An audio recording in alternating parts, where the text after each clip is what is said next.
Assalamualaikum warahmatullahi wabarakatuh. Kembali lagi di channel Kelas Tata Busana dan selamat datang buat kalian yang baru pertama kali mampir di channel ini. Video kali ini berbeda dari video-video saya sebelumnya karena di sini saya ingin sharing mengenai pengalaman saya ketika mengikuti PPG dalam jabatan tahun 2020.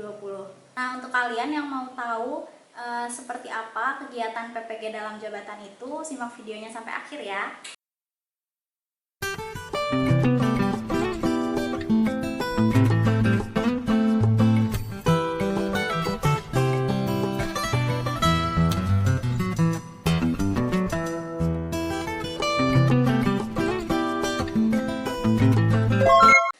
Nah, jadi untuk kalian yang belum tahu sebenarnya PPG dalam jabatan itu apa? PPG dalam jabatan itu pendidikan profesi guru yang ditujukan untuk PNS, GTT atau GTY yang sudah mengajar pada satuan pendidikan baik yang diselenggarakan pemerintah pusat, pemerintah daerah maupun masyarakat penyelenggara pendidikan yang sudah mempunyai perjanjian kerja atau kesepakatan kerja bersama. Nah, goalnya dari PPG dalam jabatan ini sebenarnya apa? Kalau misalnya kita itu sudah lulus dari PPG dalam jabatan, kita itu akan bersertifikat pendidik. Nah, ini juga sebagai salah satu syarat bagi kita untuk mendapatkan tunjangan sertifikasi profesi. Sebenarnya seperti apa kegiatan PPG itu? Jadi di sini saya akan bahas pengalaman saya mengikuti kegiatan PPG dalam jabatan mulai dari orientasi mahasiswa sampai kegiatan UKM PPG-nya. Saya mengajar di SMK Negeri 1 Martapura. Nah, tahun kemarin, tahun 2020, saya mendapat panggilan untuk mengikuti PPG dalam jabatan.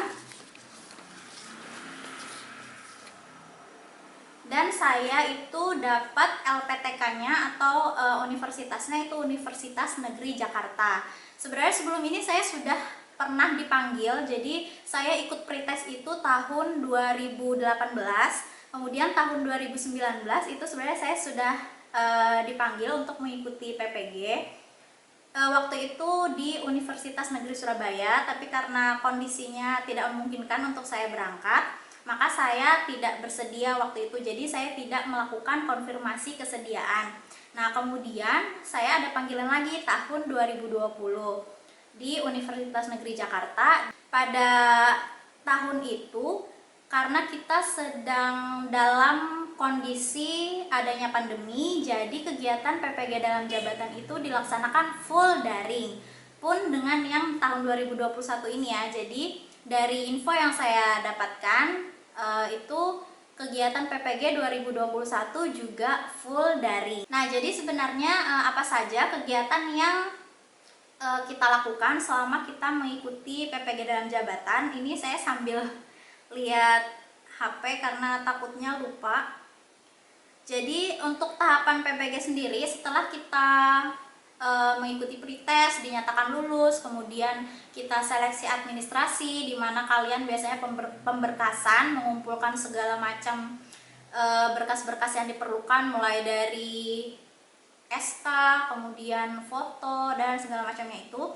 Nah, tahapan PPG yaitu pemanggilan peserta, dimulai dari pemanggilan peserta. Jadi di situ kita mengkonfirmasi kesediaan. Nah, mungkin ini saya tidak akan jelaskan panjang lebar karena sepertinya ini sudah jalan sekarang bulan-bulan ini. Saya kan rekamnya ini tanggal 24 Maret. Nah, rasanya sudah mulai untuk yang konfirmasi kesediaan itu dan sudah mulai juga untuk penetapan peserta. Jadi saya akan menjelaskan tentang pelaksanaan dan UKM PPG-nya. Nah, untuk pelaksanaannya itu dimulai dari orientasi mahasiswa, kemudian pendalaman materi, pengembangan perangkat, review perangkat pembelajaran, uji komprehensif, PPL 1, review PPL 1, PPL 2, review PPL 2, UKM PPG yang terdiri dari uji kinerja dan uji pengetahuan. Nah, ini mudah-mudahan, saya belum tahu ya untuk yang 2021 apakah sama seperti ini detail pelaksanaannya atau tidak. Tapi mudah-mudahan kalau misalnya mirip, kalian yang nonton video ini bisa ada gambaran sebenarnya seperti apa PPG dalam jabatan itu. Jadi mungkin video saya ini lebih ditujukan untuk teman-teman guru yang akan atau berminat untuk mengikuti PPG dalam jabatan. Nah, jadi untuk pelaksanaan PPG dimulai dari orientasi mahasiswa. Di situ biasanya kegiatannya kita dijelaskan secara rinci keseluruhan rangkaian kegiatan dari PPG itu apa saja. Kemudian kita juga diberi jadwal, biasanya seperti itu, diberi jadwal ketika pendalaman materi itu jadwalnya seperti apa. Nah, kemudian kita juga diajarkan bagaimana menggunakan LMS. LMS itu Learning Management System. Jadi segala sesuatu yang kita kerjakan selama mengikuti PPG itu kita menggunakan itu LMS itu. Mau kita diskusi, mau kita mendownload modul, mau kita mengumpulkan tugas, mau kita berdiskusi tanya jawab dengan dosen melalui LMS itu. Kita web meeting pun juga melalui LMS itu. Nah, kalian tidak perlu bingung, tidak perlu bertanya-tanya sebenarnya bagaimana nanti kita menggunakan LMS itu. Jadi tampilan itu seperti ini untuk LMS. Nah, ini nanti akan dijelaskan kepada kalian ketika orientasi mahasiswa. Nah, jadi untuk orientasi mahasiswa biasanya ini 1 hari aja, cuman beberapa jam. Kalau saya dulu via Zoom meeting. Jadi semua mahasiswa itu diwajibkan hadir.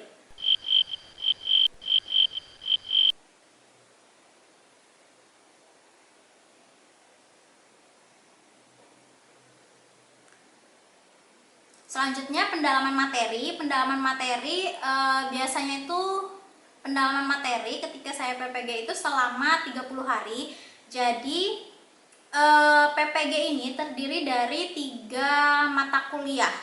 Yang pertama pendalaman materi itu, kemudian kita mengembangkan perangkat pembelajaran, jadi pengembangan perangkat pembelajaran, kemudian PPL. Nah, 3 mata kuliah itu ibaratnya untuk PPG dalam jabatan. Jadi dari yang pertama kita pendalaman materi, di situ kita belajar lagi tentang 10 bidang, 4 bidang pedagogi, kemudian 6 bidang profesionalnya kita. Misalnya saya di sini bidang tata busana, jadi 6 modulnya, 4 modul terkait pedagogi, kemudian 6 modul terkait bidang tata busana. Nah, seperti apa kegiatan pendalaman materinya? Jadi kegiatan PPG Daljab ini lumayan teratur kalau menurut saya, karena kita itu sudah disiapkan jadwal untuk modul ini. Misalnya ya, kita kan menjalankan 10 modul. 10 modul itu dalam 30 hari. Nah, artinya 1 modul harus kita selesaikan dalam waktu 3 hari. Nah, dalam waktu 3 hari itu sudah ada jadwalnya untuk kita jam sekian sampai jam sekian kita belajar mandiri modul ini misalnya. Kemudian jam sekian kita mengerjakan tes formatif. Kemudian jam sekian kita mengisi diskusi. Kemudian jam sekian kita mengisi refleksi. Nah, seperti itu. Jadi rentetannya itu sudah jelas, perharinya itu apa yang harus kita kerjakan.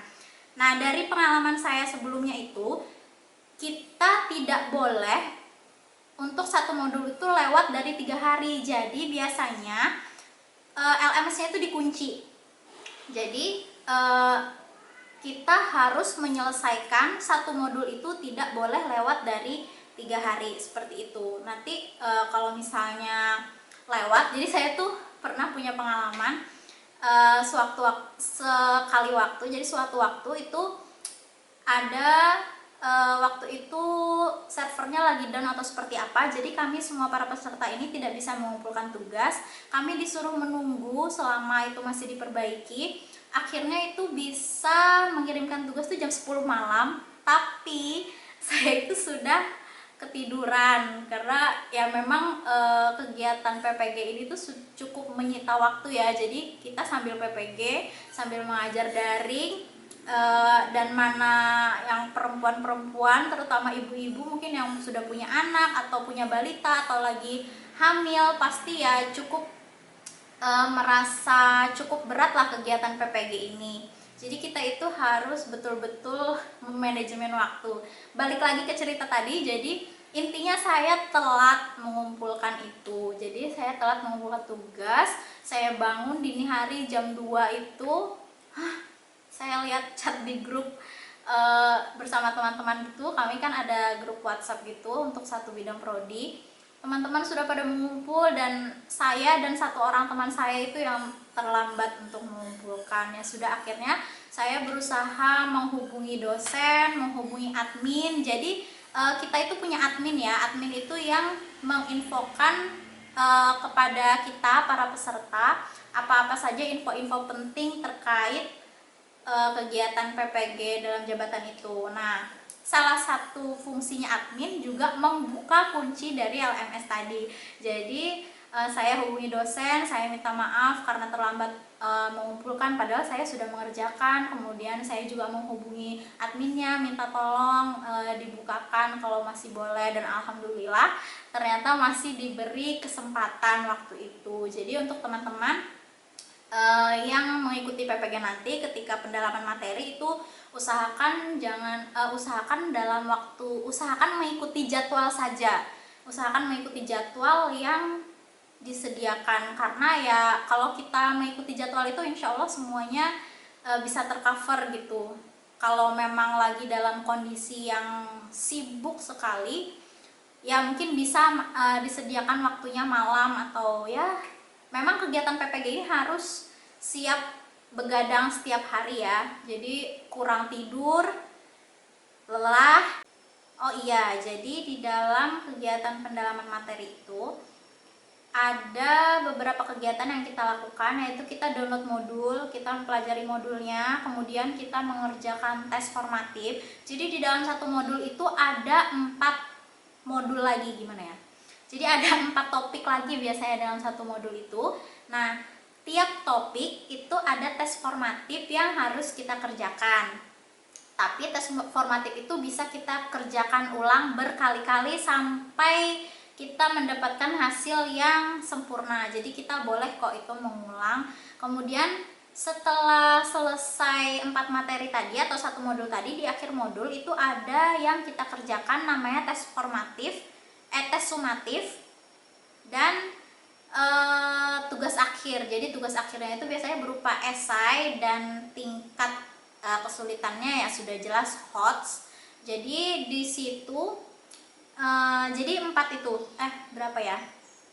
Ada download modul, kemudian kita mempelajari kan, kemudian mengerjakan tes formatif, mengerjakan tes sumatif, mengerjakan tugas akhir, kemudian kita harus mengisi refleksi dan diskusi dengan teman-teman kita di satu prodi yang sama.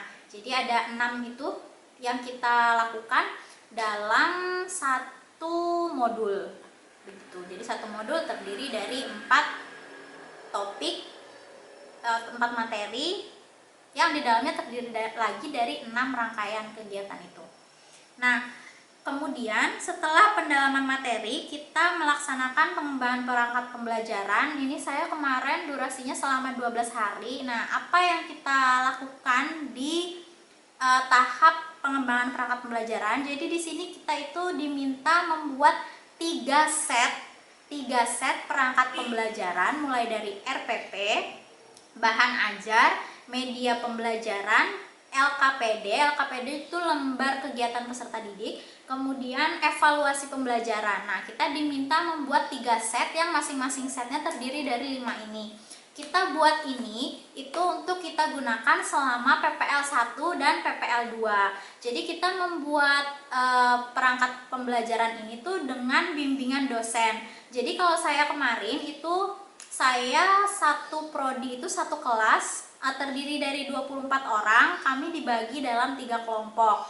Nah, 3 kelompok ini masing-masing mempunyai 1 dosen pembimbing dan guru pamong. Jadi selama kegiatan perangkat pembelajaran ini hampir setiap hari, bukan hampir lagi, memang setiap hari kita itu ada web meeting untuk mengkonsultasikan pekerjaan-pekerjaan kita terkait perangkat pembelajaran tadi, seperti itu. Ini sebagai bekal kita untuk melaksanakan PPL tadi. Nah, kemudian kita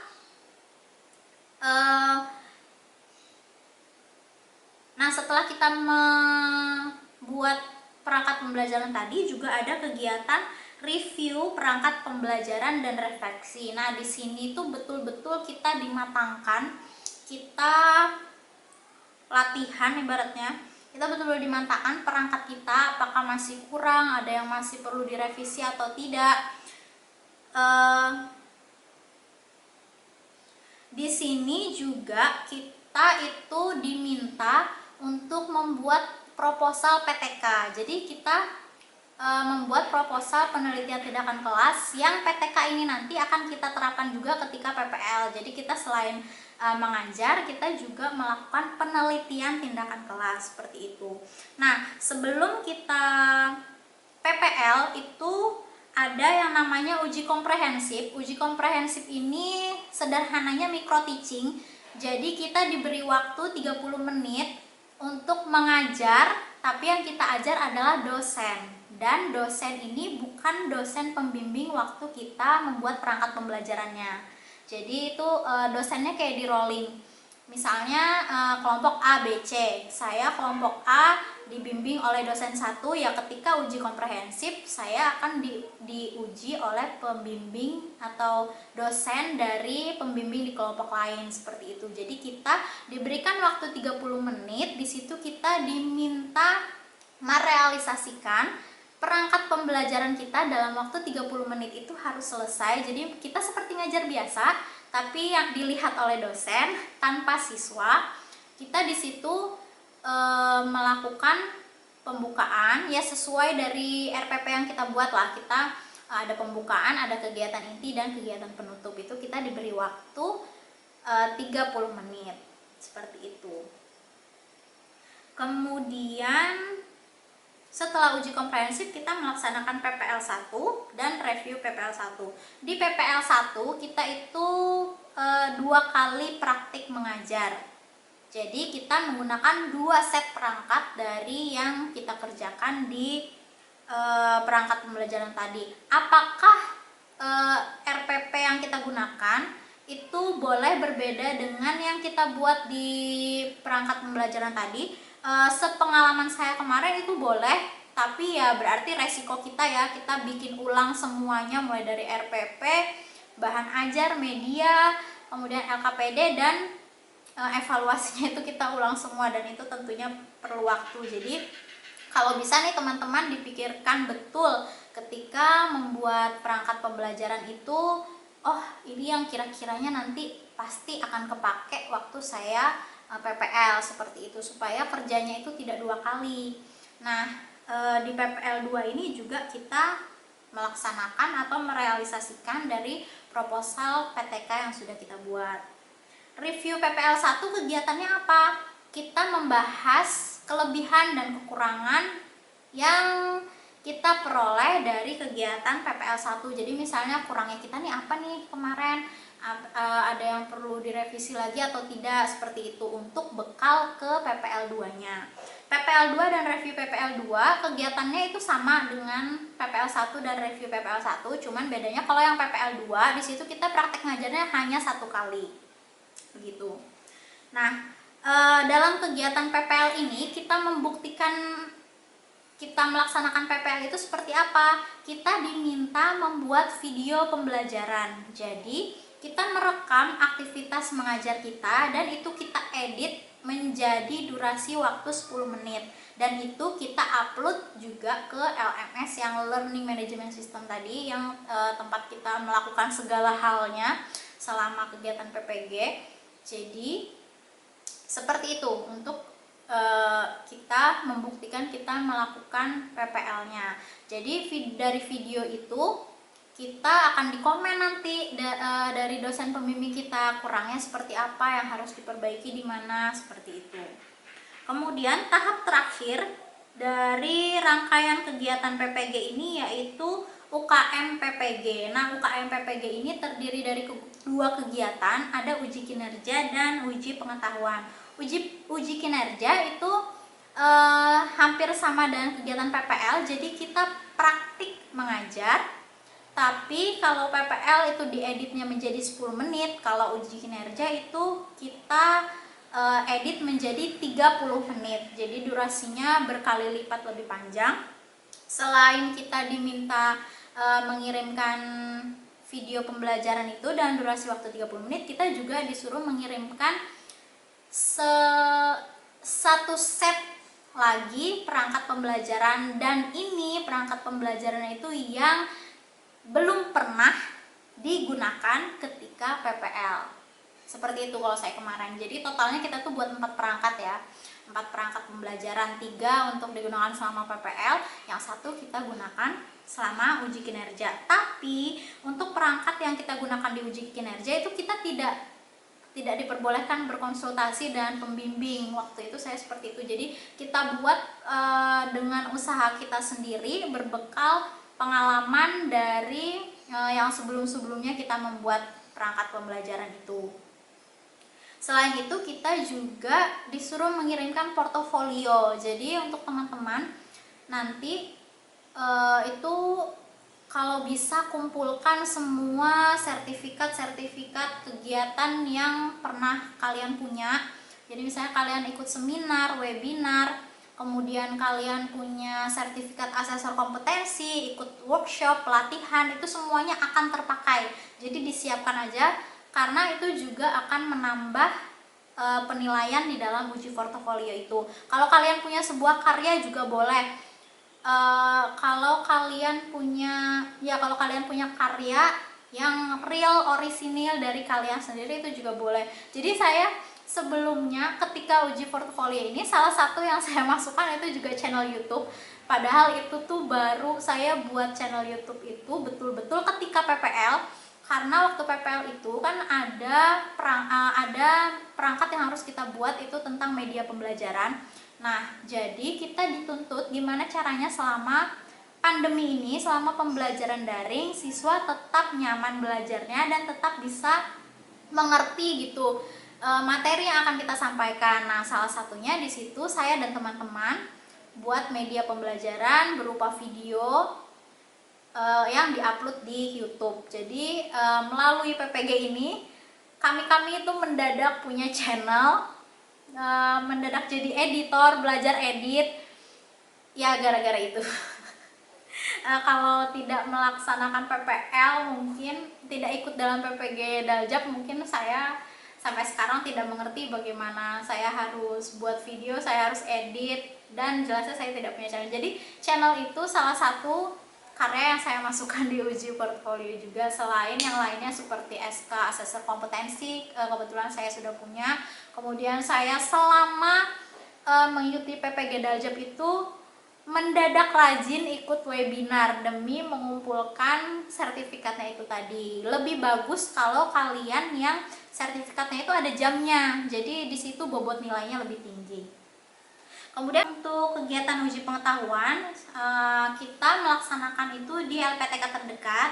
Saya mengajar di Martapura, domisili di Banjarbaru. Saya ujiannya di Universitas Lambung Mangkurat di Banjarmasin. Seperti apa uji pengetahuannya? Jadi ada soal terkait pedagogik, ada soal terkait perangkat pembelajaran, dan ada soal terkait bidang profesi kita. Waktu itu saya ujian selama 3 jam dan mengerjakannya itu sebanyak 120 soal. Jadi 100 selama 1 bulan. Jadi 1 bulan dari waktunya ujian itu ada diumumkan. Oke, mungkin sekian dulu video kali ini. Mudah-mudahan apa yang saya jelaskan bisa jadi gambaran buat teman-teman yang akan mengikuti PPG dalam jabatan atau berminat nantinya ingin mengikuti PPG dalam jabatan. Seperti inilah kegiatan PPG dalam jabatannya. Terima kasih sudah menyaksikan video ini. Semoga bermanfaat. Assalamualaikum warahmatullahi wabarakatuh.